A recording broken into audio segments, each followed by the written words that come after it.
ॐ सहनावतु सहनो भुनक्तु सह वीर्यं करवावहै तेजस्विनावधीतमस्तु मा विद्विषावहै।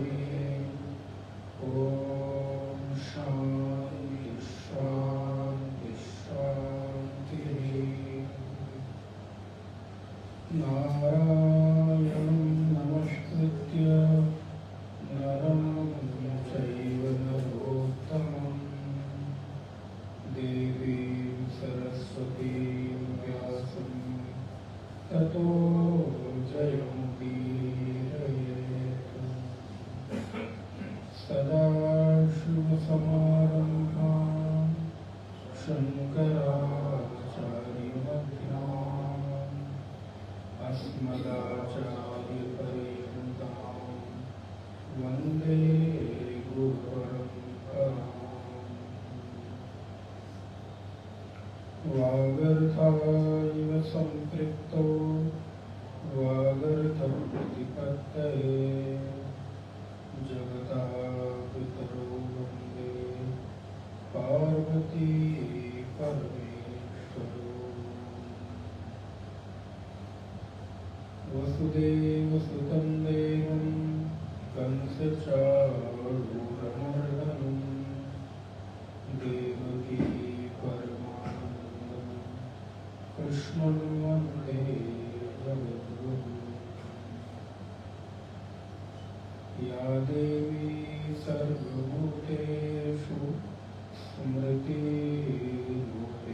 संस्थिता नमस्तस्यै नमस्तस्यै नमस्तस्यै नमो नमः। नारायण।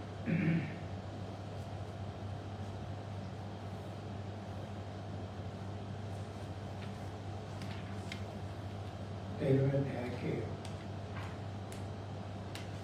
श्लोक नंबर 8 से पाठ करेंगे।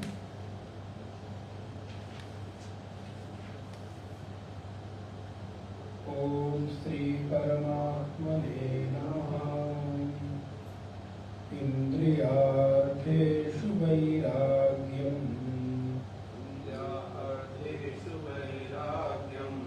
अनहंकार एव च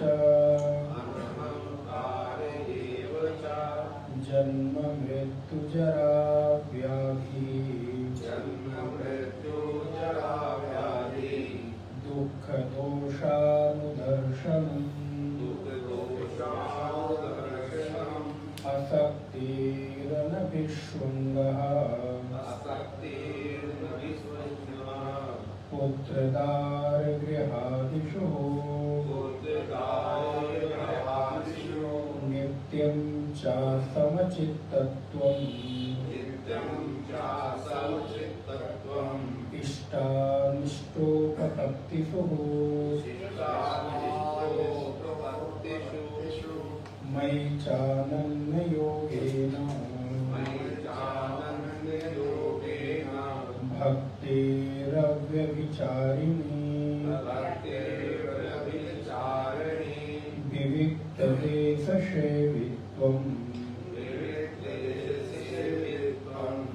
अर्तिर्जनसंसदिः अध्यात्मज्ञाननित्यत्वम् तत्त्वज्ञानार्थदर्शनम् एतज्ज्ञानमिति प्रोक्तम् अज्ञानं यदतोऽन्यथः ज्ञेयं यत्तत् प्रवक्ष्यामि यज्ज्ञात्वामृतमश्नुते अनादिमत्परं ब्रह्म न सत्तत्सदनुसुच्यते न सत्तन्न असत् उच्यते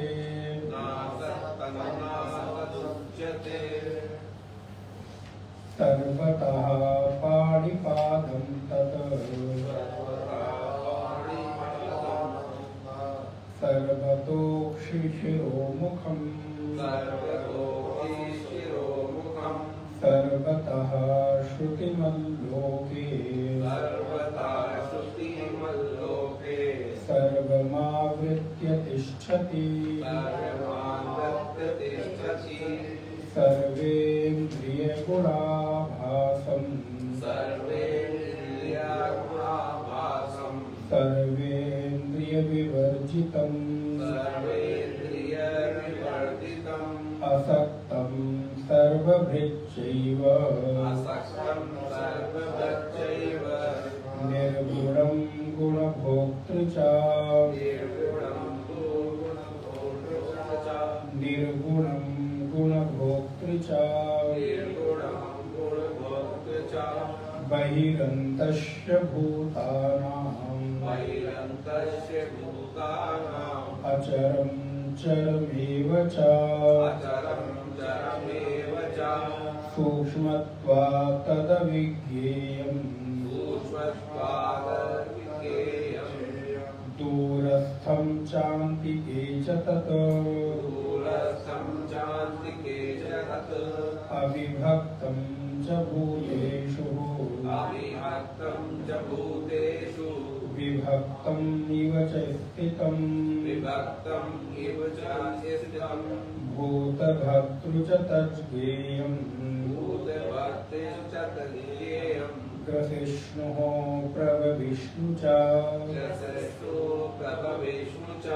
ज्योतिषामपि तज्ज्योतिः तमसः परमुच्यते ज्ञानं ज्ञेयं ज्ञानगम्यम् यदि सर्वस्य विष्ठितम् इति क्षेत्रं तथा ज्ञानम् ज्ञेयं चोक्तं समासतः मद्भक्तः एतद्विज्ञाय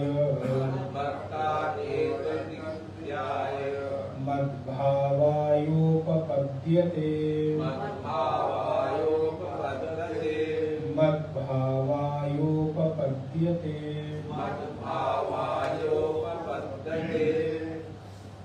नारायण। पूर्व की कक्षा में भगवान वासुदेव श्री कृष्ण अर्जुन को उस क्षेत्र के परमात्मा की प्राप्ति का जो साधन है उसके बारे में बतला रहे हैं। किन किन दैवीय गुणों से, किन किन दैवीय वृत्तियों के होने से हमारे जीवन में अध्यात्म की जो पराकाष्ठा है वो हमको प्राप्त होने लगती है। अध्यात्म का जो अनुभव है वो धीरे धीरे होने लगता है। तो इसमें कई सारे गुण हैं जो हम लोगों ने पिछली कक्षाओं में देखे हैं और पूर्व की कक्षा में हम लोगों ने देखा भगवान अर्जुन को बड़े प्यार से जन्म और मृत्यु में बार बार दुख और दोष देखने की बात कर रहे हैं।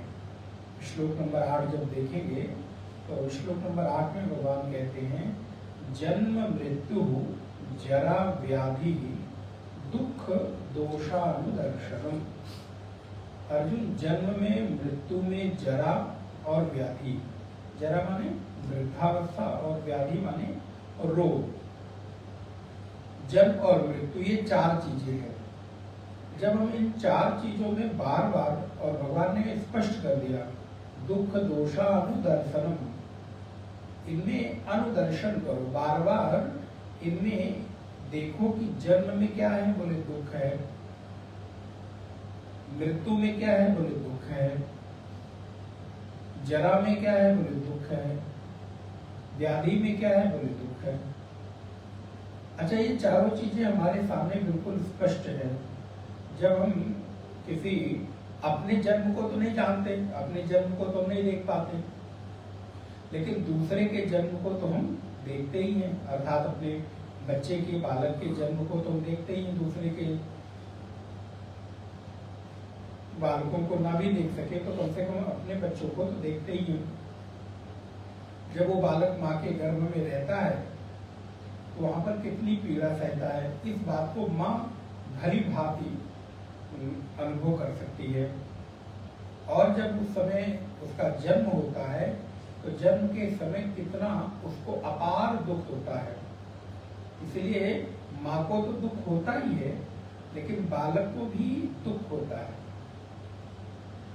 इसीलिए कहते हैं कि जो जाके पाँव न फटी बिवाई, वो का जाने पीर पराई।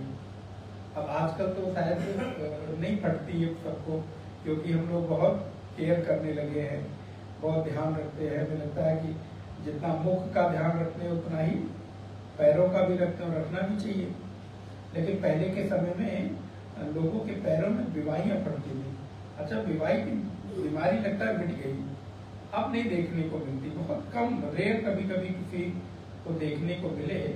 नहीं तो पहले लोग बीमारियों के फटने से चिल्लाते थे, इतना अथाह दर्द होता था, इतना असहनीय दर्द होता था कि जब वो पैरों की एड़ियों में इतना मोटा मोटा गैप हो जाता था, तब फट जाते थे पैर।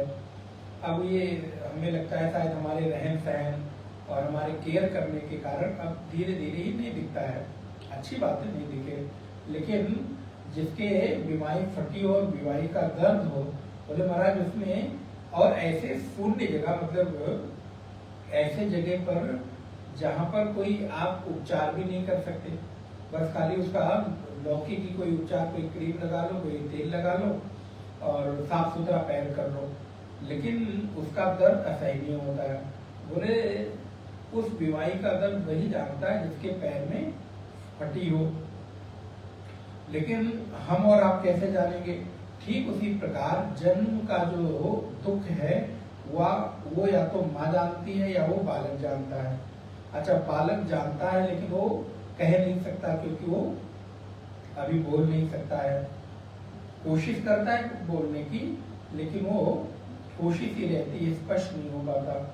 और माँ जानती है, क्योंकि जो गर्भ से जन्य दुख है, पीड़ा है, वो भी बड़ा असहनीय होता है। बालक के जन्म के समय ऐसा कहते हैं कि माँ को भी असहनीय पीड़ा होती है, इसलिए वो माँ ही जानती है कि बालक का जन्म कितनी कठिनाई से होता है।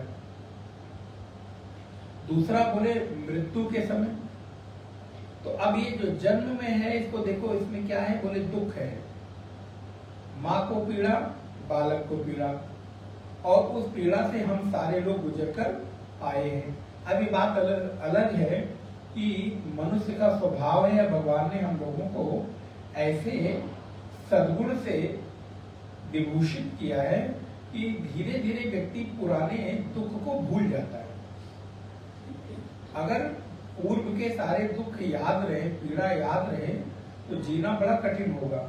लेकिन ये हमारे अंदर बड़े सद्गुण हैं, बड़ी कृपा है भगवान की कि पीछे के हुई घटनाओं को कालांतर में समय के साथ धीरे धीरे हम भूल जाते। इतना ही नहीं, अपने किसी बहुत अधिक प्रिय के बिछुड़ जाने का, उसके दूर हो जाने का भी जो दुख है वो भी धीरे धीरे भूल जाता है, और साल 6 महीने में व्यक्ति एक सामान्य जीवन जीने लगता है।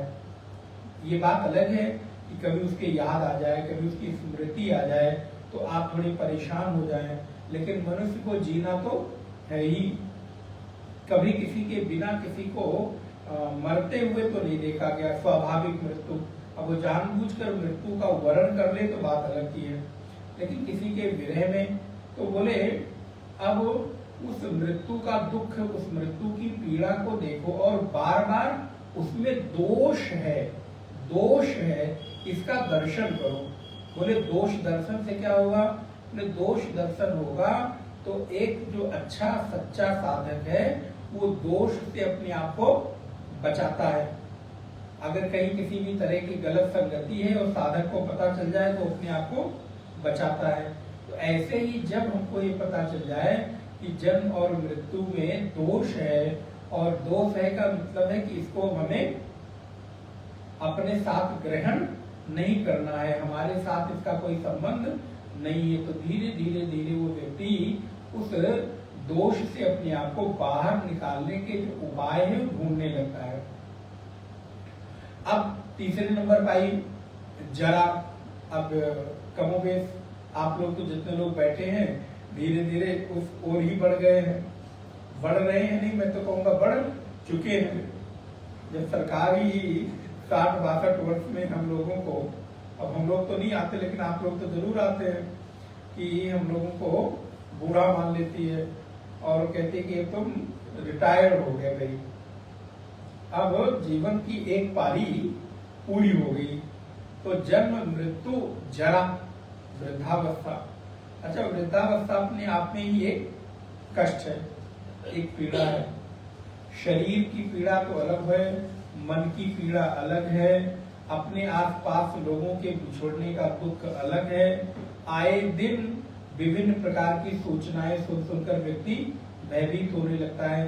पिछली कक्षा में शायद हमने चर्चा किया था, इसी कक्षा में अभय के ऊपर, कि हमारे जीवन में आज सबसे बड़ा जो दुख है वो डर का दुख है। और मैंने ये बात आपको निवेदन किया था, कई बार ये स्मरण नहीं रहता, उपनिषद कक्षा में था कि गीता की, लेकिन ये चर्चा आई थी कि हमारे जीवन में आज के समय में जितनी चीजों का संग्रह है वो सब डर को दूर करने का है। अगर हम डरे ना तो आप सोचिए आपके घर में कोई चीज ना हो, आप आवश्यकता के लिए कौन सी चीज रखते हैं और कौन सी चीज अपने डर को दूर करने के लिए रखते हैं। एक बार अगर हमको पता चल जाए ये चीज की शॉर्टेज होने लगी है तो हम क्या करते हैं, पहले उसको थोड़ा सा स्टोर करके रख लो। ये क्या है, बोलिए डर है, हमको दुख ना आए, हमको कष्ट ना हो। घर में अमुक चीज खरीद कर ले आओ, रख लो, क्यों? क्योंकि बोले महाराज कुछ हो गया तो हमको डरने की जरूरत ना रहे, मैं निर्भय रहूं, मेरे घर में सब कुछ है। तो प्रायः हम देखेंगे कि हमारे आसपास जीवन में जितना संग्रह है वो संग्रह जरूरत की तो है ही है, लेकिन जरूरत की कम अपने डर को दूर करने के लिए अधिक है। आप विचार करके देखिए। अच्छा, कोई व्यक्ति मिला, कोई अच्छा आदमी किसी पद पर है, पोस्ट पर है, किसी अच्छे पावर में है, हम उसके साथ संपर्क क्यों बनाते हैं? अच्छा चलो आज नहीं तो कल कभी काम आएगा। आता है कि नहीं आता है भगवान ने करे आए, लेकिन हम अपने जीवन में संबंधों को भी क्यों बचा कर रखते हैं?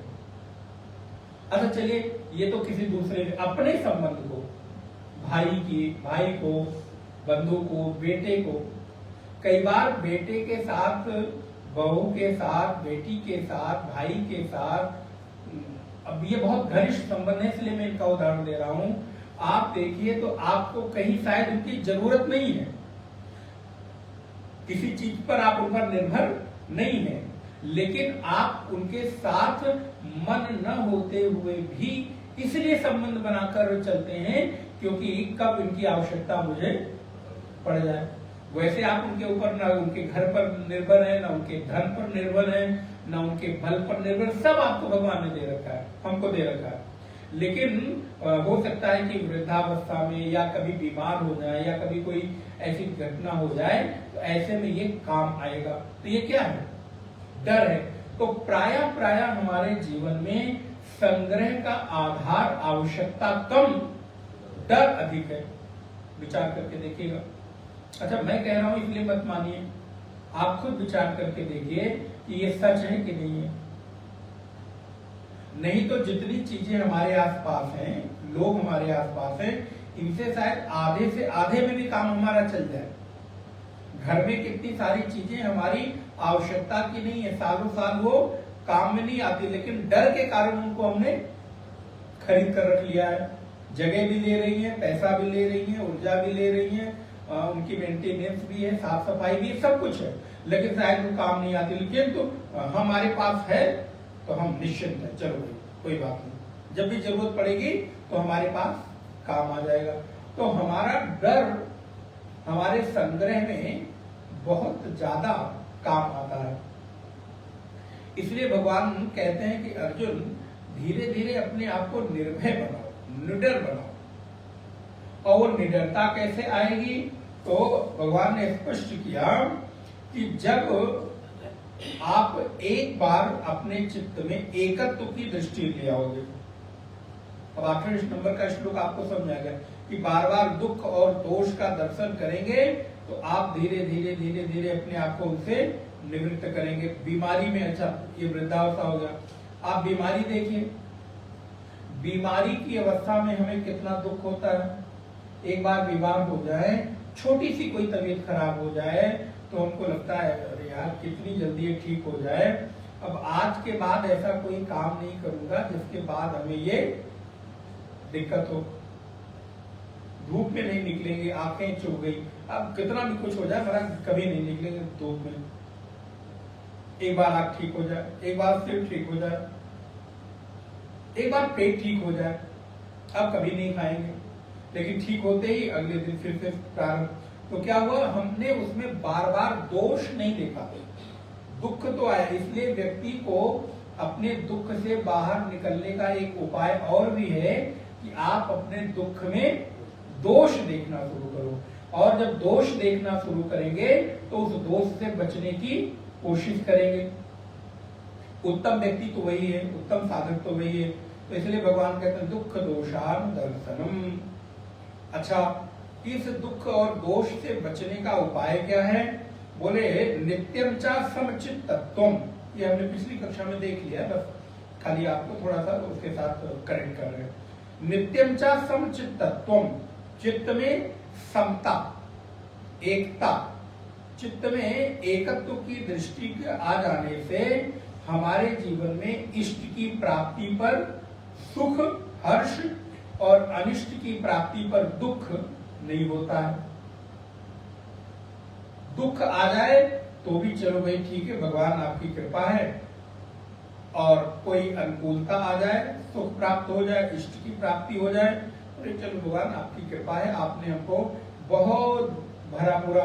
हम लोग तो अभी बड़ी भगवान ने ऐसी जगह बैठाया है कि कभी कभी साधकों को देखकर अपने जीवन को या अन्यत्र व्यक्ति के जीवन में प्रेरणा मिलती है। अभी मैं जयपुर में था, एक बड़े अच्छे साधक आए, तो दोनों पति पत्नी थे, मेरे लगता उम्र 80-85 वर्ष के आसपास होगी। हमारे पास तो आने वाले लोगों की संख्या ऐसी ही होती है अधिकतर। तो लेकिन बातचीत होने लगी, अच्छा उनको कोई संतान नहीं, तो ऐसे चर्चा होने लगी। तो तुरंत तो कोई आध्यात्मिक चर्चा शुरू नहीं होती, शुरुआत तो व्यवहारिक जीवन में कैसे हैं, कहाँ हैं, क्या करते थे, कहाँ रहते हैं, क्या। तो उनका पति पत्नी दोनों थे, तो दोनों के भाव सुन के इतना आनंद हुआ मन में। 80 वर्ष की उम्र होगी, बोले महाराज जी हम बड़े किसान रहे, किसान का मतलब बहुत जमीन उमीन रही होगी उनके पास। बोले हमने सब समेट दिया और सब समेट करके एक जगह हमने उसको रख दिया है, अब हमको जीवन से कोई शिकायत नहीं है। तो ये एक बड़ी बात है। आप लोगों के जीवन में भी अगर ये वृत्ति इतनी कूटस्थ रूप से बैठ जाए कि बोले भगवान महाराज जी भगवान से कोई शिकायत नहीं, जीवन से कोई शिकायत नहीं, और भगवान से मांगने के लिए मेरे पास कुछ है ही नहीं कि हम क्या मांगे। उन्होंने इतना सब कुछ दे दिया कि जिसकी हमारे योग्यता भी नहीं थी और हमारी कल्पना भी नहीं थी, और हम जीवन से पूर्ण संतुष्ट हैं। और एक नहीं, दोनों के चेहरे पर वो भाव भी दिख रहा था। कई बार हम शब्दों में कहते हैं, लेकिन चेहरे पर वो संतुष्टि का, पूर्णता का भाव भी दिख रहा था। सब बिल्कुल जीवन को हमने ठीक ठीक कर लिया है और अब कोई आवश्यकता नहीं। अब तो भजन करते हुए, साधन करते हुए, दर्शन करते हुए साधुओं का और साधु संत के प्रति बड़ा प्रेम उनका। उन्हें अगर पता चल जाए तो हम जरूर साधु दर्शन करते हैं। हमने तो फिर वो सत्संग में वैसे तो सुबह ही आते थे, लेकिन फिर शाम को भी आना शुरू कर दिए। तो बोले हम नित्य सत्संग करते हैं और अब मुझे कोई शिकायत नहीं, कोई डर नहीं है। इस अवस्था में भी हमको कोई डर नहीं है और ना कुछ हमको चाहिए। तो कभी कभी ये देखकर, और आप लोग भी इसी तरह के साधना में तल्लीन है, संलग्न है, भगवान करे इस प्रकार की वृत्ति और मजबूत होती चली जाए और अंतिम समय में, मृत्यु के समय में भी यही वृत्ति लेकर जाएं कि हमें जीवन से कोई मांग नहीं, जीवन से कोई शिकायत नहीं, और परमात्मा आपकी कृपा का हम कितना वर्णन करें कि हम जिस लायक नहीं थे उससे भी यदि आपने हमें दिया, हमें कुछ भी नहीं चाहिए, अब कुछ नहीं चाहिए। कई बार हम लोग ऐसा कई सारे लोगों के, भक्तों के, साधकों के जीवन में देखते, महाराज अब क्या मांगे, कुछ मांगने के लिए बचा ही नहीं, सब कुछ तो दे दिया उन्होंने। और ये सच भी है, परमात्मा हमें हमारी योग्यता से अधिक देता है। अब हम ही उसमें शिकायत करते रहते हैं, हम ही को उसमें कई बार कमी दिखती रहती है। लेकिन जब हम विचार करके देखेंगे अपनी योग्यता और हमें प्राप्त जो भी चीजें हैं, तो उसमें हमको दिखेगा कि हमारी योग्यता तो कम है और प्राप्ति हमारी ज्यादा है।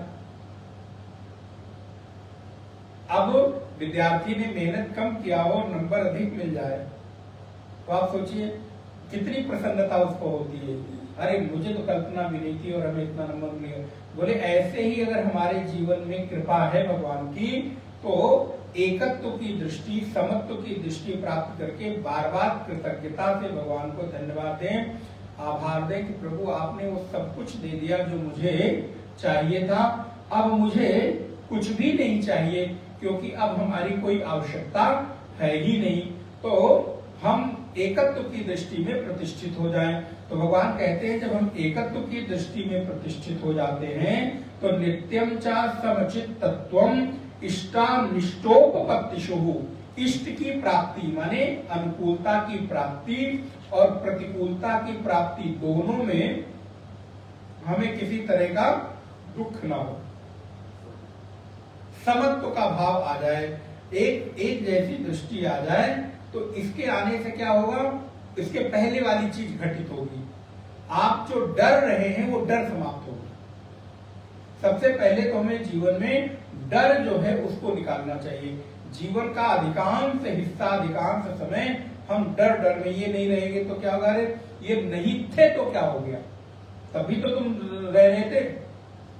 अच्छा नहीं रहेंगे तो मान लो जीवन जिंदगी में ही न रहा है कोई व्यक्ति जिस पर आप निर्भर हैं, वो जीवन में नहीं रहा, क्योंकि जीवन का कोई भरोसा तो है नहीं। तो भगवान इसलिए अर्जुन को बार बार, अब आप दूसरे अध्याय का स्मरण करिए, बार बार अर्जुन को यही कह रहे हैं कि ये राजा लोग नहीं रहेंगे, हमारे मामा चाचा ताऊ नहीं रहेंगे। बोले ठीक है नहीं रहेंगे, अगर ये सच में तुम्हारे जीवन से निकल जाए तो क्या कर लोगे। तो अभी है, इसलिए ये सोच सोच के कि ये नहीं रहेंगे और तुम डर रहे हो, तो इसकी डर की कोई आवश्यकता नहीं है, ये डर निरर्थक का है। और यही डर हमारे और आपके भी जीवन में है। आप देखिए हमारे आपके जीवन में बहुत सारा डर व्यर्थ का है, अनावश्यक हम डरते रहते हैं। हमारे जीवन की प्लानिंग, हमारे जीवन को बहुत अच्छे तरीके से उस डिजाइनर परमात्मा ने डिजाइन कर रखा है। हमारे जीवन की जन्म से लेकर मृत्यु तक की जो फिल्म है, अब चलो इसको दूसरी दृष्टि से देखते हैं, वो निर्मित हो चुकी है। इसका निर्माता निर्देशक परमात्मा है, उसने हमारे जीवन की एक एक व्यक्ति की पिक्चर पूरी बना रखी है। अभिनेता हमें, अभिनय करने वाले हमें, वो समय समय पर बस हमको परिस्थितियों को देकर डायरेक्शन देता रहता है कि तुम ऐसा अभिनय करो, अब तुम ऐसा चरित्र जियो, अब तुम ऐसी योजना बनाओ। तो बोले जब पहले से ही कोई फिल्म बन चुकी है और अब उसमें कोई एडिट होने की संभावना नहीं है, वो रील वाली पिक्चर है, पहले जैसे रील वाली बनती थी, अब आजकल तो कट पेस्ट कॉपी वाला है, तो आप चलिए कर भी सकते हैं। पहले रील वाले में एक बार जो बन गई वो रील बन गई। अच्छा कई बार रील काट के भी जोड़ते थे तो बात बनती नहीं थी। आप लोग तो ज्यादा जानते होंगे, हम लोगों के जीवन में रील थी लेकिन थोड़े दिन तक थी, फिर जैसे जैसे थोड़े बड़े हुए फिर ये सब तो चली गई। लेकिन आप लोगों ने तो पूरा जीवन उसी रील वाली पिक्चर पर ही देखा होगा। तो वो रील क्या थी, और कई बार वो उलझ जाए तो महाराज कितना भी सुलझाओ वो सुलझने वाली। कई बार होता था हम लोग पेंसिल लेके उसके बीच में उसको ऐसे घुमाते रहते थे, आगे पीछे करते रहते थे, फंस जाती थी। तो बोले ऐसे ही महाराज हमारे जीवन की भी पिक्चर निर्मित हो चुकी है, निर्माता निर्देशक ने सब पूर्व प्लान करके बना लिया है। हमको परिस्थिति देकर धीरे धीरे समय समय पर अभिनय करने के लिए प्रेरित करता रहता है। अच्छा, जब आपको केवल और केवल अभिनय ही करना है तो दिमाग क्यों लगाना? अब हीरो, अब देखिए मैं आज जानबूझ के आपको एक नए दृष्टांत के रूप में, अगर हीरो अपना दिमाग लगाने लग जाए तो डायरेक्टर के का क्या भूमिका रह जाएगी? डायरेक्टर क्या कहे, चुप बैठो, तुमको पैसा दिया है ना, जैसा कह रहा हूं वैसा नृत्य करो। और महाराज बड़े बड़े अभिनेताओं को, बड़े बड़े जितने बड़े मेगा स्टार हैं, मैं नाम क्या लूं, सबको वो डायरेक्टर जो दिखता नहीं है किसी के सामने, इतनी बड़ी पिक्चर में डायरेक्टर कहीं नहीं दिखता। शुरू में एक आध सेकंड के लिए भले आ जाए हाथ हाथ जोड़ के, नहीं तो शायद वो भी नहीं आता। इतनी लंबी पिक्चर में इतने सुंदर सुंदर दृश्यों के बीच में, पहाड़ों के बीच में खड़ा होकर कहीं वो फोटो नहीं खिंचाता, कहीं पिक्चर में वो नहीं आता। लेकिन सारी पिक्चर उसी के निर्देश पर निर्मित हुई है और चल रही है। तो अदृश्य होकर वो सब पूरी पिक्चर को बनाता रहता है, दिखाता रहता है, और जैसे मर्जी आए वैसे बड़े बड़े अभिनेताओं को, स्टार अभिनेताओं को नचा देता है। बोले इतना ही नहीं, अगर वो कहते बायां हाथ उठाओ तो बायां, और दाहिना कह दो दाहिना, एक पैर उठाओ तो एक, दूसरा वो कहे तो दूसरा, तीसरा तो तीसरा, जितने स्टेप चाहे जैसे चाहे वैसे वो नचा लेता है। बोले आप भी तो ऐसे ही हैं, आपका भी जो परमात्मा है वो पीछे छुपा हुआ है, दिखता नहीं है। अदृश्य परमात्मा हमारा निर्देशक है, निर्माता है इस जीवन रूपी फिल्म का, और हम अभिनेता के रूप में उसके द्वारा दी गई प्रेरणा और परिस्थिति से अभिनय करते रहते हैं। हमारे पास उस जीवन के फिल्म में कुछ भी न घटाने का और न कुछ भी बढ़ाने का अधिकार नहीं है। सर्वाधिकार सुरक्षित परमात्मा रूपी निर्माता निर्देशक के पास सुरक्षित है। बोले जब इतनी सारी चीजें पूर्व से निर्धारित हैं तो डरना क्यों, डर किस बात का? परमात्मा कहते हैं अर्जुन, व्यक्ति को डरना नहीं चाहिए। फिर क्या करना चाहिए? बोले अपने निर्माता निर्देशक पर आंख मूंद कर भरोसा कर दो, जीवन को उस पर छोड़ दो। वो तुम्हारी फिल्म को हिट कर देगा, सुपर हिट कर देगा, सुपर डुपर हिट कर देगा, और चाहे तो फ्लॉप कर देगा, करवा दे। उससे आपको कोई फर्क नहीं पड़ना चाहिए, क्योंकि आप तो केवल एक अभिनेता मात्र हो। फिल्म हिट हुई, सुपर हिट हुई तो, फ्लॉप हुई तो, लाभ हानि किसका है? बोले निर्माता निर्देशक का है। इसलिए आप अपने जीवन को उस निर्माता निर्देशक रूपी परमात्मा पर छोड़ दो। अब सौंप दिया इस जीवन का सब भार तुम्हारे हाथों में है, जीत तुम्हारे हाथों में और हार तुम्हारे हाथों में। अब सौंप दिया इस जीवन का सब भार तुम्हारे हाथों में है, जीत तुम्हारे हाथों में और हार तुम्हारे हाथों में। अब मैं इस संसार में आकर मेरे हाथ में कुछ रहा नहीं, अब आप पर सौंप दिया है। आप चाहो तो इस जीवन में इस फिल्म को हिट करा दो।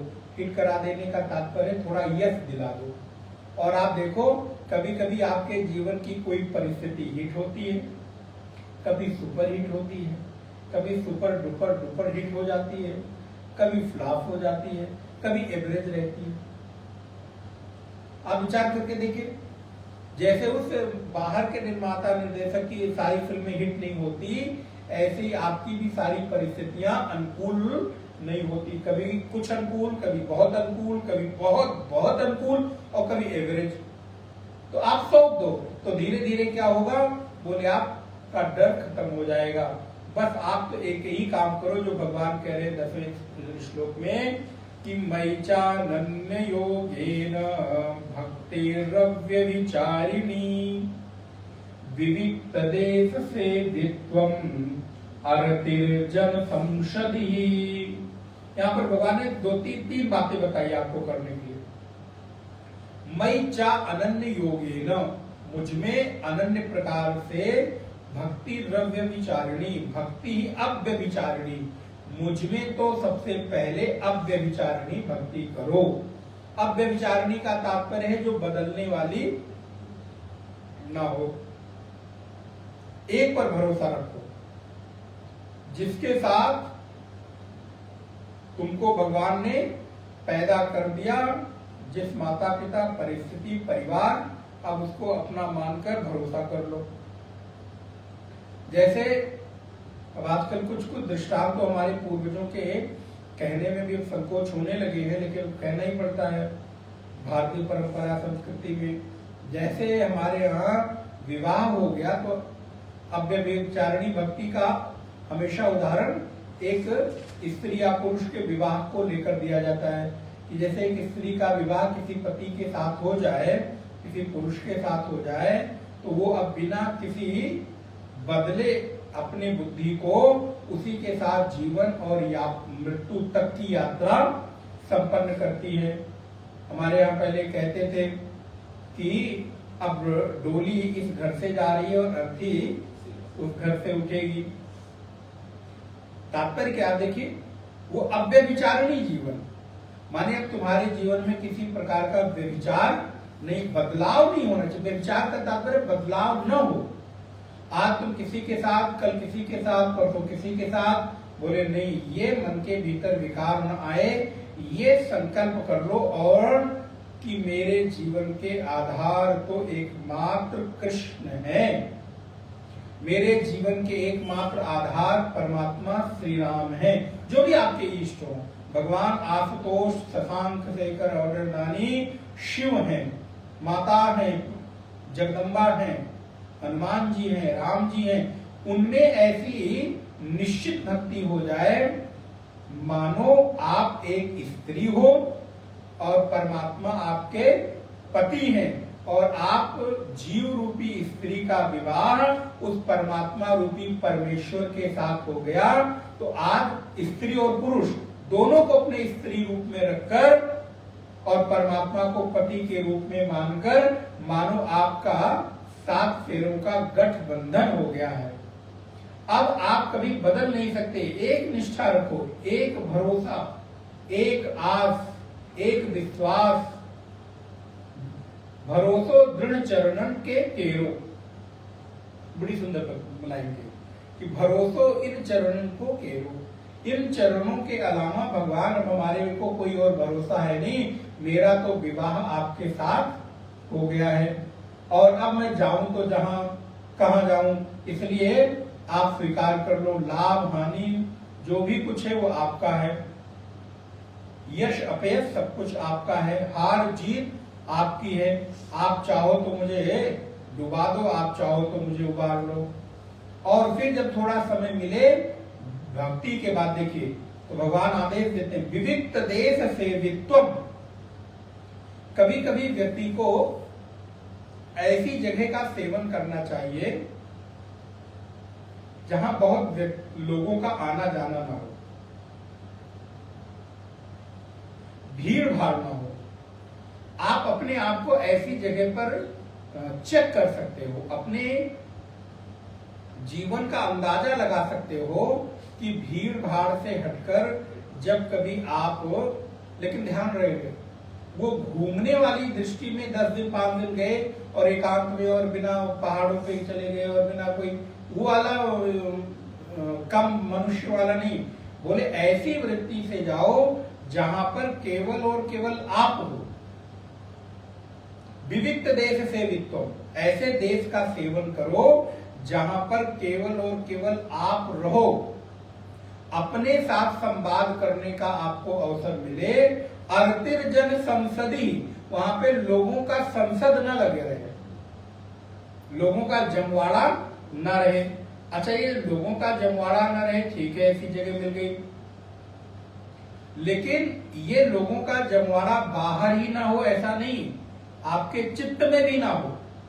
नहीं तो गए तो महाराज वहां पर भजन साधन करने और सुबह से रात तक क्या कर रहे हैं, बोले महाराज जब घर में थे तो समय नहीं मिलता था, भोजन बनाओ, पूजा करो, रिश्तेदारी में जाओ, पार्टी में जाओ, यहाँ जाओ, वहां जाओ, बाजार जाओ, दुनिया भर के काम रहते। अब यहाँ तो कुछ है नहीं, यहाँ तो घंटी बजाने पे भोजन मिल जाना, कोई काम नहीं, तब क्या करें? बोले महाराज मोबाइल से पुराने पुराने संपर्क निकाल के अब क्या कर रहे हैं, बोले एकांत में जाकर साधना कर रहे हैं। कौन सी? बोले जो पुराने पुराने लोग थे ना, जो कभी साल 2 साल में बात नहीं हुई है, उनको याद कर करके, बोले महाराज सबके साथ अब एकांत समय मिला है, इतना गोल्डन अपॉर्चुनिटी मिली है, बोले इसका सदुपयोग कर ले। बोले ना ना, ये अर्तिर जन संसदी के एकांत में बैठकर पुराने पुराने संपर्कों को निकाल के और आप भजन मतलब फोन कर रहे हैं, मैसेज कर रहे हैं, बात कर रहे हैं। बोले ऐसे में फिर सब कुछ त्याग करके केवल और केवल आप ही वहां बचे, ये भगवान का आदेश है। तो 3 बातें हो गई, बिना किसी अन्य अपेक्षा के भगवान का भजन, अव्यभिचारिणी भक्ति, एकांत सेवन, और एकांत सेवन में अपने साथ संवाद, अर्थात हमने जो श्रवण किया, भजन किया, उस पर बैठकर मनन चिंतन, ये व्यक्ति को करना चाहिए। बहुत इंपॉर्टेंट ये भगवान ने मानो हमको साधना बताई। और इसी को क्या कहते हैं अगले श्लोक में भगवान ने कह दिया, अर्जुन तुमको मानो मैंने सब कुछ बता दिया, अध्यात्म ज्ञान नित्यत्वम तत्व ज्ञानार्थ दर्शनम एतस् ज्ञानमिति प्रोक्तम अज्ञानम यदतोन्यथा।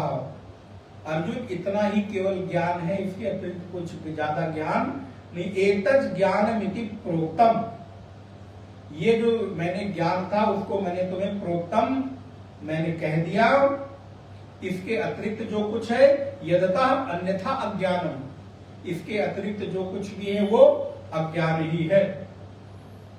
इसलिए पीछे जितने सद्गुण बताए उन गुणों का आचरण करते हुए व्यक्ति को आगे की ओर बढ़ना चाहिए। ज्ञेयम यत्तत् प्रवक्ष्यामि, हमने पिछली कक्षाओं में यहां तक देखा था 11 श्लोक, 12वें पर देखें, ज्ञेयम यत्तत् प्रवक्ष्यामि, जो कुछ मैंने तुमको बताया। ज्ञेयम माने जो ज्ञेय है, ज्ञेय कौन है? एक ही परमात्मा ज्ञेय है जिसका नाम ब्रह्म है। थोड़ा थोड़ा आप लोगों को सहयोग हमारा करना चाहिए, तभी लगता है। ज्ञेयम, ज्ञेयम एक ही वस्तु है, ज्ञेय परमात्मा ब्रह्म, यहाँ पर उसका नाम ब्रह्म है। यत्, जो, तत् प्रवक्ष्यामि, जो ज्ञेय परमात्मा ब्रह्म है उसके बारे में मैंने तुमको भली भांति प्रकार से कहा और आगे भी कहूंगा। प्रवक्ष्यामि माने कहूंगा। उसका फल क्या होगा? देखिए, आप देखिए कोई भी स्तोत्र मंत्र पढ़िए तो उसका फल जरूर बताते हैं, क्योंकि बिना फल के हमारी बुद्धि उसमें लगती नहीं। बोले उस ज्ञान से प्राप्त क्या होगा? बोले यज् ज्ञात्वा अमृतम अश्नुते, ये फल श्रुति है। जब आप उस ब्रह्म ज्ञान को प्राप्त कर लोगे तो होगा क्या? बोले जिसको जानकर, ज्ञात्वा माने जानकर, अमृतम माने अमृत, अश्नुते माने प्राप्त कर लेता है। अर्जुन, मैंने तुमको भली भांति प्रकार से उस ज्ञान को कहा और आगे भी कहूंगा, जिसको जान लेने के बाद अमृतत्व की प्राप्ति हो जाती है। वो अमृतत्व परमात्मा कैसा, ये लक्षण बता रहे हैं। ध्यान रखिए, आप भी कभी कभी साधना करते होंगे तो कभी कभी आपको कुछ रियलाइज होता होगा, कुछ अनुभव होता होगा। अब जो अनुभव होता है वो अच्छी बात है, होना चाहिए। हर साधक की अपनी अपनी अलग अनुभूति है। लेकिन किस प्रकार का ब्रह्म यथार्थ ब्रह्म है उसका लक्षण यहां बता है। ऐसे नहीं कि ऐरे गहरे कोई भी उठ के चले आए और कहते हमको तो दर्शन हो गया और हम ब्रह्म हो गए। कुछ कुछ क्या कहते महाराज, क्या कहें, संस्थाएं हैं वो ब्रह्म ज्ञान कराती है 7 दिन में। आप साक्षात्कार करो 5 दिन में, कितना रुपया? बोले 5100 रुपये में। तो 5100 रुपये में 5 दिन में आप साक्षात्कार, बताओ कितना सस्ता है हमारा ब्रह्म। तो हुआ क्या? बोले महाराज भीड़ लगी हुई है आत्म साक्षात्कार की, और 7 दिन का कोर्स करके अगर ब्रह्म मिल रहा होता तो महाराज फिर तो ये महात्मा लोग गीता उपनिषद पढ़ते क्यों? सब 7-7 दिन का कोर्स ही कर लेते, 11 दिन का कोर्स कर लेते। बोले महाराज वो एक प्रक्रिया है, इसका लक्षण क्या है? बोले आपको जिस ब्रह्म की अनुभूति हो तो आप इस श्लोक को ध्यान रखिए। पहली जो आदि पंक्ति है वो उस लक्ष्य का वर्णन है, आदि पंक्ति फलश्रुति का वर्णन है, और नीचे की पंक्ति उसका लक्षण है, जिसको आपको प्राप्त करना है या जिसको आप प्राप्त करेंगे वो कैसा होगा। बोले अनादि, सबसे पहला लक्षण है अनादि। अनादि का तात्पर्य है जिसका न जन्म होता है और न मृत्यु होती है, जिसका आदि नहीं है, अंत नहीं है। अनादि मत परम, जो परम है उसके अतिरिक्त और कोई दूसरा नहीं है, ब्रह्म।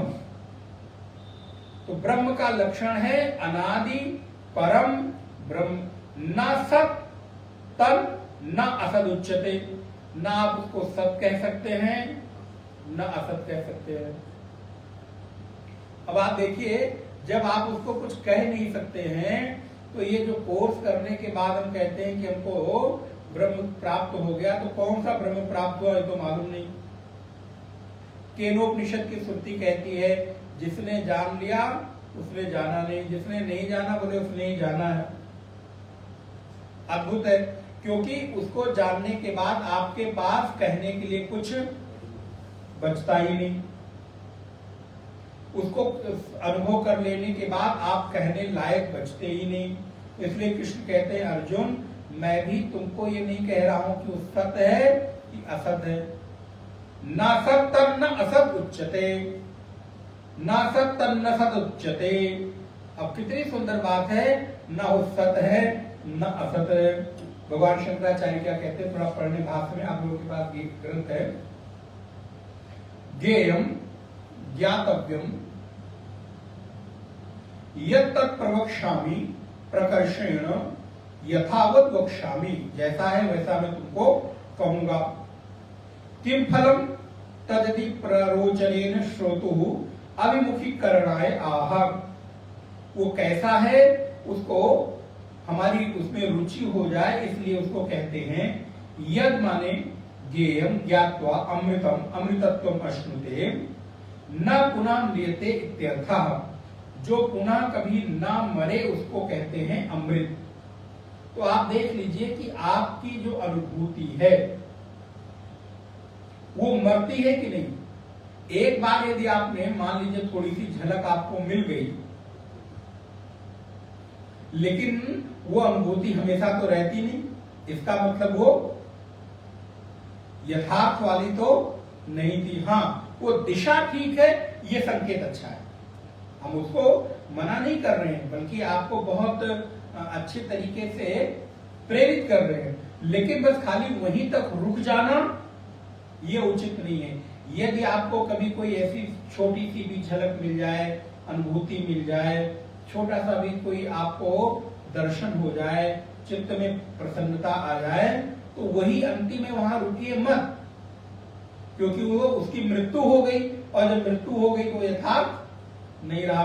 भगवान शंकराचार्य बिल्कुल कहते हैं न पुनः म्रियते, जो पुनः कभी न मरे उसी को अमृत कहते हैं। तो आप देखिए, आज आपकी जितनी भी अनुभूति हुई, अनुभव हुआ, वो मरा कि नहीं मरा। या तो ऐसा हो जाए कि एक बार जो अनुभूति हो गई वो सतत बनी रहे, वो फिर कभी आपके चित्त से जाए नहीं। आपके चित्त में सतत वही वृत्ति, वही आकार, वही प्रसन्नता, वही आनंद, वही उमंग, उसी की स्मृति बनी रहे, तब तो वो अमृत है। लेकिन आया और गया, बोले महाराज अमृत नहीं है, पुनः पुनः उसको प्राप्त करने की कोशिश करो। हाँ, उसको स्मरण कर करके आनंदित होकर दीर्घ काल तक वो आपका बना रहे, ऐसा प्रयास करते रहो। फिर कहते हैं अनादि मद आदि अस्य अस्ति इति आदि ही मद न आदिमत अनादिमत, जिसका आदि नहीं है, जिसका कोई अंत नहीं है। किम तत् परम निरतिशयम ब्रह्म, ऐसा कौन है? बोले वो निरतिशय ब्रह्म ही है, जिसका न कोई आदि है न कोई अंत है। उसको ये बताया नहीं जा सकता कि कब वो पैदा हुआ, कब वो मरेगा। बोले कोई उसकी जन्म तिथि नहीं है। अत्र केचित् अनादि मत परम इति पदम छिन्दन्ति बहुव्रीहिणा उक्ते अर्थे मतु अनार्थक्यम अनिष्टम स्यादिति। ये व्याकरण की बात यहाँ पर की गई। अर्थ विशेषम च दर्शयन्ति अहम अहम वासुदेवाख्यः, मैं वासुदेव माने कृष्ण, पराशक्ति ही यस तन्मत परम इति ही, मैं वासुदेव कृष्ण ही वो परम शक्ति हूं जो प्राप्त करने योग्य है। ऐसा अन्य कोई कह नहीं सकता। ये कृष्ण की ही सामर्थ्य है जो वो कह सकते हैं कि अर्जुन, इस संसार में केवल और केवल मैं ही प्राप्त करने योग्य हूं। सत्यम एवं अपुनरुक्तम स्यात् अर्थाचेत् संभवति न तो अर्था संभवति ब्रह्मणा सर्व विशेष प्रतिषेधेन एव विजिज्ञापेक्षित तत्वात् न सत् तद न असत उच्यते इति। उसको किसी भी विशेषण से बांधा नहीं जा सकता कि वो सत है असत है, क्योंकि इसको कहने का मतलब है कि आपने उसको किसी विशेषण से बांध दिया, और विशेषण से बांध देने का तात्पर्य है वो आपके शब्दों का आकार बन गया, आपके शब्दों की वृत्ति का विषय बन गया। तो वो जब वृत्ति का विषय बन गया तो वो भी जन्म ले लिया, और जन्म ले लेगा तो उसकी मृत्यु निश्चित है। इसलिए वो ब्रह्म इन विशेषणों से सर्वदा मुक्त है। विशिष्ट शक्ति मत्व प्रदर्शनम विशेष प्रतिषेधा च इति विप्रतिषिद्धम तस्मात् मधुको बहुव्रीहिणा समानार्थत्वे अभिप्रयोगा श्लोक पूर्णार्थम। इसलिए यहाँ पर कहते हैं कि अमृत तत्व की प्राप्ति कर लेने से क्या हो जाता है, तो बोले वो कुछ भी कहने योग्य नहीं बचता। अब यहाँ पर थोड़ी सी भगवत्पाद ने चर्चा की है, जिसको मैं आपको थोड़े सार में बता देता हूं कि पूर्व पक्षी खड़ा होकर भगवान शंकराचार्य से पूछता है, न सत् तद् ज्ञेयम् उच्यते इति न अपि असत् तद् उच्यते, ननु महता परिकर बंधेन कंठारवरेण उद्घुष्य ज्ञेयं प्रवक्ष्यामि इति अनुरूपम उक्तम न सत् तद् न असत् उच्यते। अब कोई व्यक्ति खड़ा होकर बड़ी तीव्र तेज वाणी में ये बात कहे कि मैंने ज्ञेय वस्तु को भली भांति जान लिया, या ज्ञेय वस्तु को मैं भली भांति तुमको बतला रहा हूं, और फिर ये कह दे कि जो मैंने तुमको बताया न वो सद है और न असद है, तो ये तो ऐसा ही हुआ कि वो अपनी ही घोषणा को, अपनी ही बात को काट रहा है। पहले तो क्या कह रहा है कि मैं तुमको ऐसा कुछ बताऊंगा जिसको जान लेने के बाद तुमको अमृतत्व की प्राप्ति हो जाएगी। तो जब कुछ बताऊंगा ऐसा कहोगे तो उसका कुछ नाम लोगे ना, और जब उसको बता दिया तो कह रहे हो ना उसको सत कह सकते हो ना असत कह सकते हो। समझ में आ रही होगी। तो तुम अपनी ही बात को कहकर और फिर उसको काट दे रहे हो, तो ये तो उचित नहीं लगता। तो भगवान शंकराचार्य कहते हैं ना, अनुरूपम एवं उत्तम, ऐसा तुम जो कह रहे हो ये उचित नहीं है, क्योंकि भगवान ये कह रहे हैं कथम सर्वासु ही उपनिषत्सु गेयम ब्रह्म, वो जिस उपनिषद के ब्रह्म की बात कह रहे हैं वो कभी भी किसी भी शब्द का विषय नहीं बन सकता, क्योंकि उसको उपनिषद क्या कहता है, नेति नेति, न इति न इति ही, ये नहीं ये नहीं ये नहीं। हमेशा जब आप कहते हो कि ब्रह्म ये है, तो उपनिषद क्या कहते हैं, इसको ब्रह्म नहीं कहते। ये है बोले ना इति, ये है बोले ना इति। तो जिसको भी तुम ब्रह्म कह के पुकारते हो, उपनिषद उसको ब्रह्म नहीं है ये ऐसा कहकर उद्घोषणा करती है। तो बोले ब्रह्म क्या है, बोले सब कुछ कह देने के बाद, न इति करने के बाद, नेति नेति के बाद जो बचता है वो ब्रह्म है। तो बोले उसका नाम क्या, बोले मैं नहीं कह सकता कि उसका नाम क्या है। क्यों, क्योंकि बोले वो आपकी अनुभूति का विषय है, आपने उसको किस रूप में अनुभव किया है, इसलिए उसको किसी नाम से नहीं कहा जा सकता। अस्थूलम अनणु, वो न स्थूल है और न सूक्ष्म है। इत्यादि विशेष प्रतिषेधेन एव निर्दिश्यते न इदं तदिति वाचा अगोचरत्वात्। बोले क्यों ऐसा कहा जाता है, क्योंकि वाणी से वो अगोचर होने के कारण, कभी भी वाणी का विषय न होने के कारण उसको कोई नाम दे पाना संभव नहीं हो सकता। न तावत न अस्ति नास्ति बुद्धि अविषयत्वात्, न वो है न वो नहीं है, वो बुद्धि का विषय नहीं हो सकता। अर्थात वो है ऐसा भी नहीं कह सकते और वो नहीं है ऐसा भी नहीं कह सकते।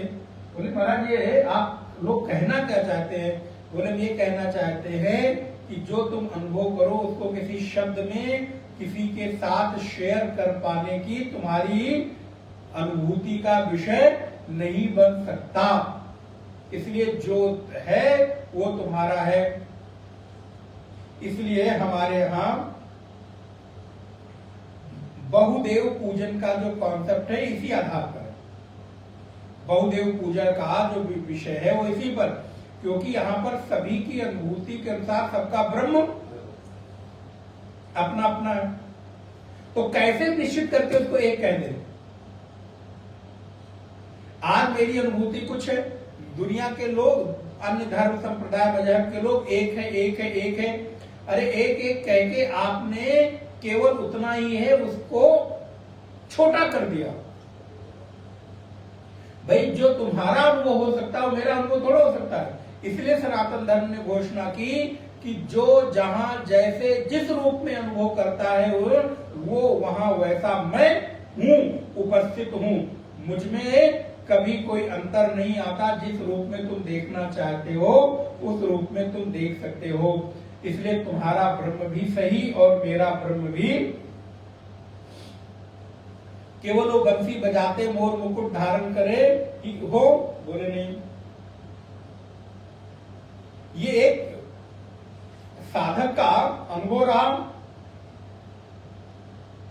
कि मोर मुकुट अरुकाक्षणी उर्वे जंती माल असबानिक मोमन बसो सदा बिहारी लाल।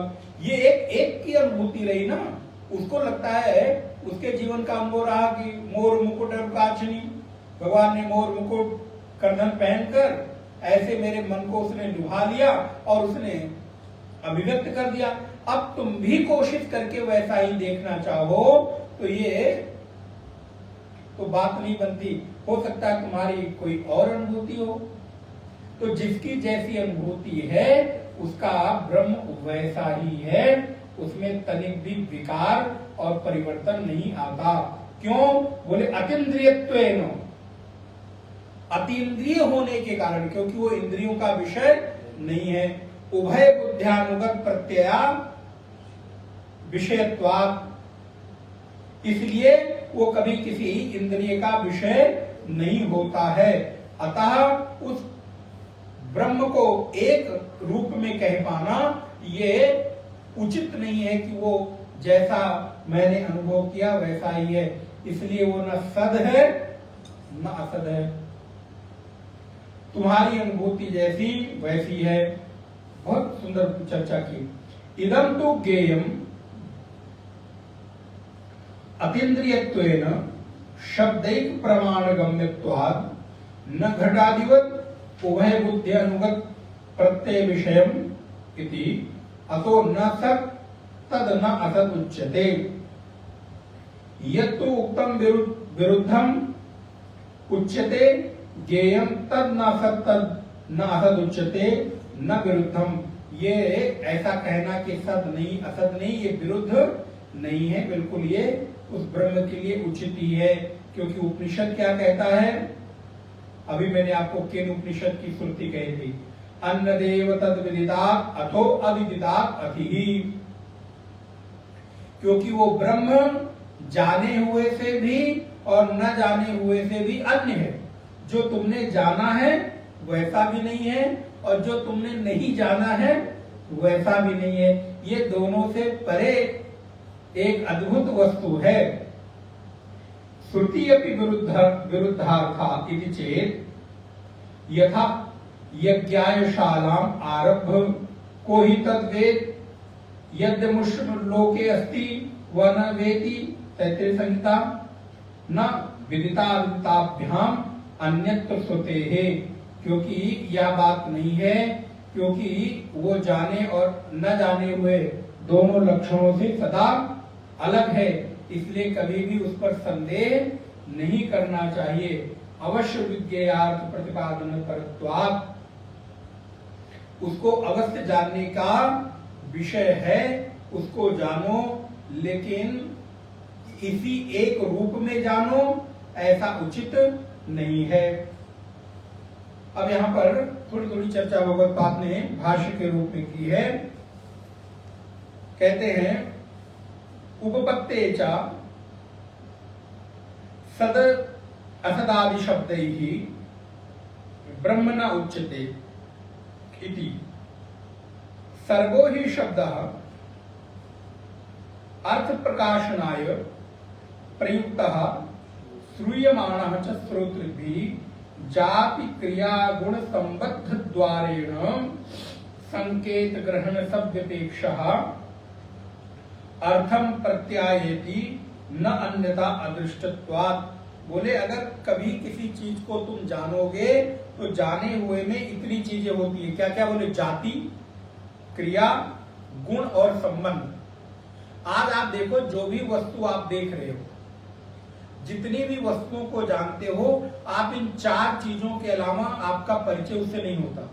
या तो आपका परिचय किसी वस्तु के गुण से होता है, या फिर क्रिया से होता है, या फिर जाति से होता है, या फिर उसका कहीं से कोई आपके साथ संबंध हो जाए उससे होता है। तो आप जब भी कभी किसी वस्तु के बारे में आपको ज्ञान होता है तो उसमें यही तीन चीजें मुख्यतः होती हैं, जाति, क्रिया और गुण। और फिर आपका उसके साथ कोई संबंध स्थापित होता है। आप जैसे किसी व्यक्ति के बारे में जान लो, या तो जैसे मान लीजिए, अभी आप उदाहरण लीजिए, मेरा उदाहरण ले लीजिए। अगर आप जाति से प्रेम करते होंगे तो आप पूछेंगे किस जाति के हैं? ब्राह्मण। अच्छा, ब्राह्मण सरयुपार्यन है कि कानपुर गौड़ है? देखिए, आज अलग अलग तरह के वो जो ग्रुप बने हुए हैं, अलग अलग गौड़ ब्राह्मण क्या समन्वय संस्थान, कानपुर ब्राह्मण समन्वय संस्थान, क्या नाम का, सरयू पारीण ब्राह्मण एकता मंच। देखिए कितने कितने एकता मंच बने हुए हैं। अच्छा, फिर कोई इन सरयू पारीण गौड़ और कानपुर जी से बाहर निकला तो उसने केवल ब्राह्मण नाम लिया, ब्राह्मण एकता मंच। कोई उससे थोड़ा ऊपर उठा तो उसने कहा सर्व ब्राह्मण एकता मंच। कि आओ भैया सारे लेके हो जाओ, चाहे तिवारी हो, चाहे दुबे हो, चाहे पाठक हो, चाहे मिश्रा हो, चाहे उपाध्याय हो, चाहे पांडे हो, सब लोग हो जाओ। लेकिन अगर उसमें थोड़ा और उसकी बुद्धि नीचे नीचे की हो जाए तो खाली क्या कहेगा? उपाध्याय ग्रुप, पांडे ग्रुप, पाठक ग्रुप, कानपुर ग्रुप, एकता मंच बना दिया। अच्छा, कोई आया तो बोला उसने नहीं महाराज जब इतने से नहीं होगा, अब हम हिंदू एकता बनाते हैं। तो उसने फिर सबको ले लिया, चलो उसमें ब्राह्मण भी आ गए, क्षत्रिय भी आ गए, वैश्य भी आ गए, शूद्र भी आ गए। आप देखिए जैसे जैसे आपकी बुद्धि का विस्तार होता चला गया, फिर एक व्यक्ति ने कहा नहीं अब ये भी ट्रेंडिंग में नहीं है, इससे क्या हो रहा है हमारे ऊपर एक जाति के होने का ठप्पा लग रहा है। तो उसने नया एक मंच बनाया, सर्व जाति समन्वय, सर्व जाति एकता मंच बना दिया। अब देखिए ना, आपको सब मिल जाएगा। फिर बोले महाराज जब ये भी नहीं मजा आ रहा है तो उन्होंने कह दिया सर्व धर्म सम्मेलन। अब हम क्या करेंगे? अरे भले आदमी, जब सर्वधर्म एक ही होते, एक ही हो सकते थे, तो इतने अलग अलग धर्म संप्रदाय मजहब होने की आवश्यकता ही, जब उसके मूल में ही उसको बनाने वाले ने ये जान लिया कि हमारा इस धर्म, इस संप्रदाय या मजहब से कोई संबंध नहीं बन सकता, तभी तो उसने अलगाव किया। अब तुम आए हो बड़े विद्वान होके और तुम उनको एकता बनाना चाह रहे हो, क्योंकि जब हमारी सोच में ही भिन्नता है, हमारे पूजा उपासना पद्धति में ही भिन्नता है, तो एकता हो कैसे सकती है? अब हमको मीठा पसंद है, आपको तीखा पसंद है, तो मीठे और तीखे के को एक साथ कैसे कर सकते हो? अच्छा, मिलाओगे तो गुड़ गोबर हो जाएगा। मीठा तीखा, खीर और रायता एक दिन मिला के देखो और खा के देखो। बोले महाराज जो बचा बचा डाइजेशन है ना, हमने क्या कोशिश की? बोले महाराज हम खीर और रायते को एक साथ मिलाएंगे और अब उसमें भी 4 प्रकार की खीर और 4 प्रकार के रायते। रायता भी अलग अलग बनता है ना चीजों का, गाजर का अलग, मूली का अलग, पता नहीं लौकी का अलग, चावल की खीर अलग, कुट्टू की खीर अलग, और किस किस की बनती है, मखाने की खीर अलग, लौकी की खीर। अब बोले मैंने महाराज सबको मिला के एक कटोरे में सारी डिश तैयार कर दी और परोस दिया आपके सामने। लो, अब बताइए ऐसी बनी पक्की खिचड़ी अगर बनेगी तो उससे समाज का क्या डाइजेशन होगा? समाज क्या पकड़ेगा? उसमें से अपने अपने अनुसार कौन मीठा निकाले, कौन कड़वा निकाले, कौन तीखा निकाले, कोई स्वाद नहीं आएगा। इसलिए कभी भी सर्वधर्म सम्मेलन का जो ये कॉन्सेप्ट है, ये एक केवल दिखाने के लिए मधुरता ऊपर से दिख सकती है, ये कभी संभव है ही नहीं, क्योंकि मूल के जड़ में ही इसमें भिन्नता है। हाँ, उतना ही है, लेकिन आप कभी उसको एक रूप में लाकर एकत्रित कर ही नहीं सकते हो। तो भगवान कहते हैं, आदि गुरु भगवान शंकराचार्य, कि आप कभी किसी को जानते हो तो जाति से जानते हो।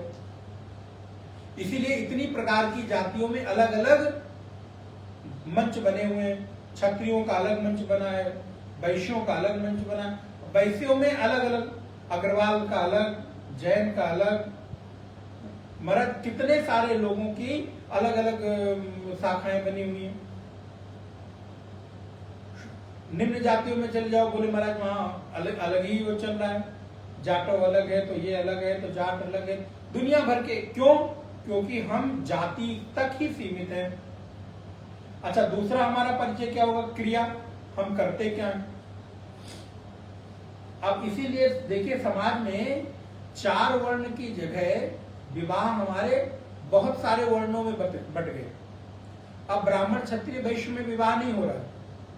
अब हमने क्रिया के आधार पर एक नए नए वर्ण बना लिए, जैसे इंजीनियर का विवाह हो रहा है। ये क्या हो गया? एक जाति हो गई ना। आईएएस का हो गया, डॉक्टर का हो गया,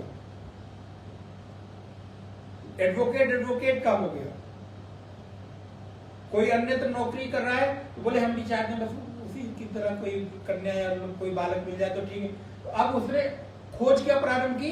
किसी क्षत्रिय की खोज, ब्राह्मण की खोज, वैश्य की खोज नहीं प्रारंभ की। अब वो उस क्रिया से संबंध व्यक्ति की प्रारंभ कर रहा है खोज, और वहां उसकी जाति नगण्य हो गई। जाति गौण हो गई। हाँ, कोई उस जाति का मिल जाए तो बात अलग ही है, अति उत्तम।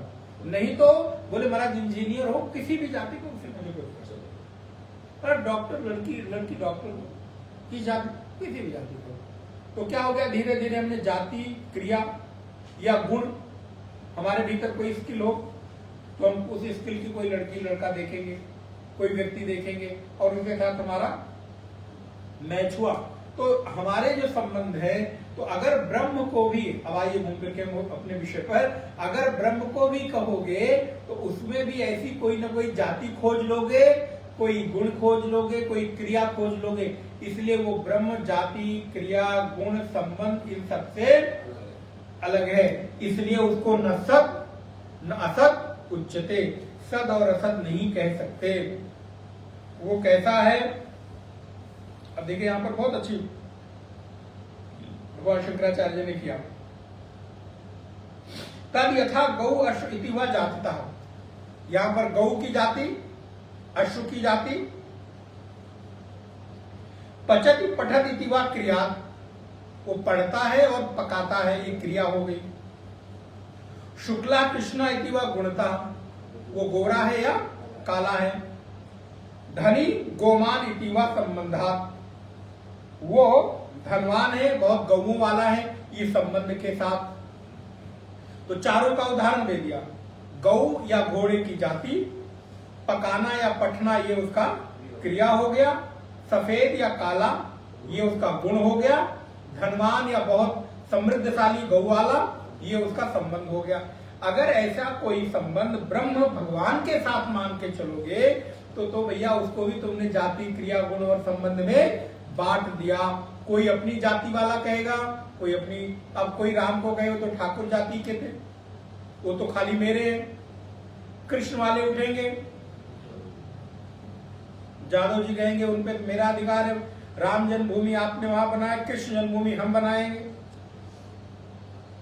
फिर कोई उठे महाराज आप तो शशांक देकर भगवान ऑर्डर दानी, बोले उनका क्या जाति है, वो याद करिए शिव पुराण की कथा, विवाह हो रहा था, पिता का नाम तो ये, पिता का नाम तो ये, उनके पिता का नाम तो ये, बोले उनके पिता, बोले मैं ही बैठा हूं लोग। अब उनको कहां से कौन सी जाति क्रिया में बांधोगे, किस गुण में बांधोगे। इसलिए परमात्मा को किसी जाति, क्रिया, गुण में नहीं बांध सकते। अब ब्राह्मणों ने एक अलग अपना ये बना लिया, परशुराम को अपना आराध्य, अब किस पर टिप्पणी करे, किस पर करे। अब उनको आता है तो महाराज वो तो सब पूरी पृथ्वी को इतनी बार उन्होंने पलट दिया और ये कर दिया। तो उस परमात्मा को किसी एक जाति, गुण, क्रिया, संबंध में बांध कर नहीं देख सकते। क्यों? न तो ब्रह्म जातिमत अतो न सदादि शब्द वाच्यम, वो कोई ब्रह्म जाति नहीं है, इसलिए वो किसी सद शब्द का वाच्य नहीं है और न असद शब्द वाच्य है। एन गुण शब्देन उच्यते, क्योंकि वो निर्गुणत्वात्, वो निर्गुण है। न अपि क्रिया शब्द वाच्यम, क्योंकि वो निष्क्रियत्वात्, उसमें कोई गुण नहीं, क्रिया नहीं, क्योंकि उसमें कोई निष्क्रियता है। निष्कलम निष्क्रियम शांतम, श्वेताश्वतर उपनिषद की श्रुति कहती है। इसलिए वो ब्रह्म ऐसा ही है, उसको ऐसा जानो। अब उसका आगे बताएंगे, सर्वथा पारिपादम तक, सभी कुछ उसी के हैं, उसको अगली कक्षा में हम लोग देखते हैं। ओम पूर्णमदः पूर्णमिदं पूर्णात् पूर्णमुदच्यते पूर्णस्य पूर्णमादाय पूर्णमेवावशिष्यते। ओम शांति शांति शांति। हरि ओम श्री गुरुभ्यो नमः। हरि ओम।